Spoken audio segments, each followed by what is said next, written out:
The iPad Air 6 just came out, but more than likely the Air 5 from 2022 is the one you should actually get. To this day, it has excellent performance from the M1 chip and 8GB of RAM, the latest design language with symmetrical bezels and flat sides, and the latest version of iPadOS that'll get updates for years into the future. You get all that with an iPad that goes for as low as $400 used these days. I think it's high time I formally revisited the 5th gen iPad Air to break down what all it offers in 2024. Starting with performance, the Air 5 is powered by the M1 chip and doubled RAM from the previous model at 8GB. Performance is excellent to this day.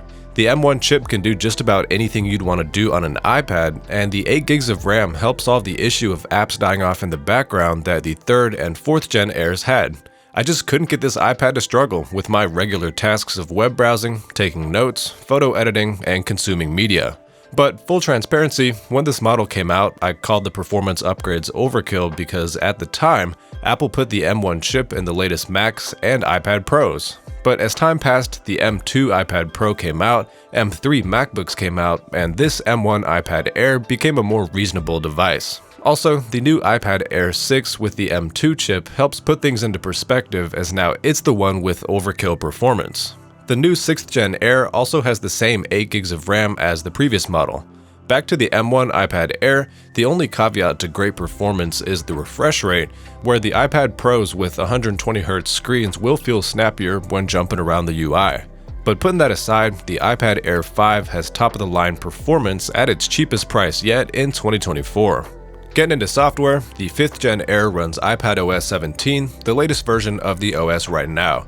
And this iPad will keep running the latest version for a while, as if we assume 7 years of total support, that'd bring us to early 2029 before it stops getting updates.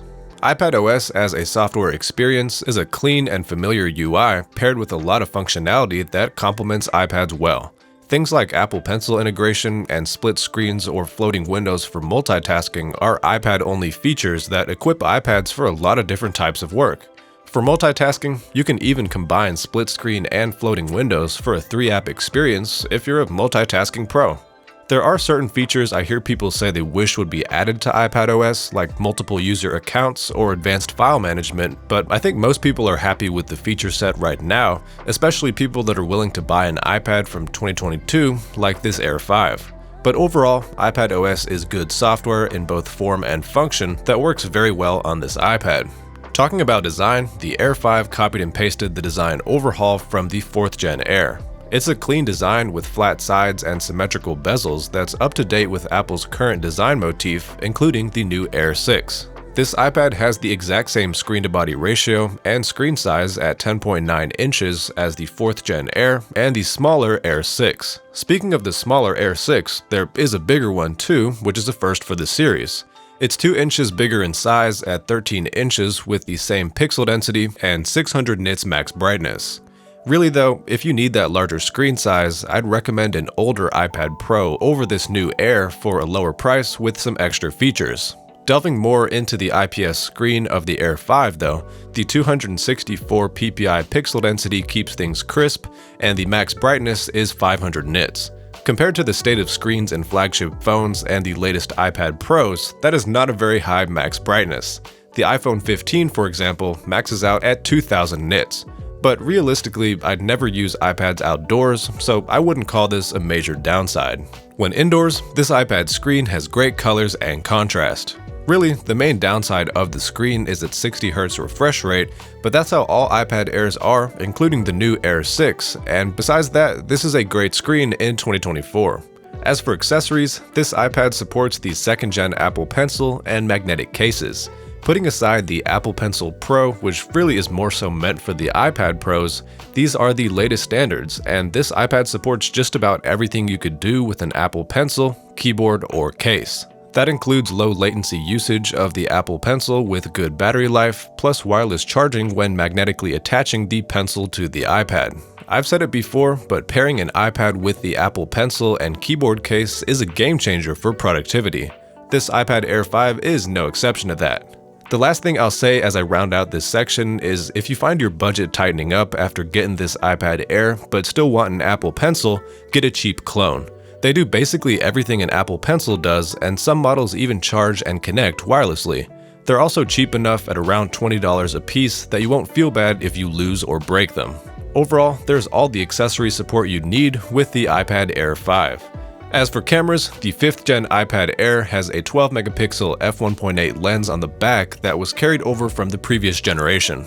If we're being honest with each other, it'll only be used to take photos of documents and maybe the board in class, which is likely why Apple didn't think it was necessary to upgrade it.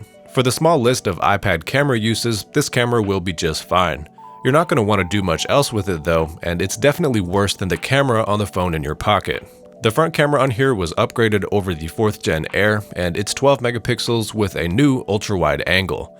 Quality-wise, there wasn't too much of a step up, with the main change being supporting center stage. That's a feature that automatically crops into the camera feed to keep faces centered.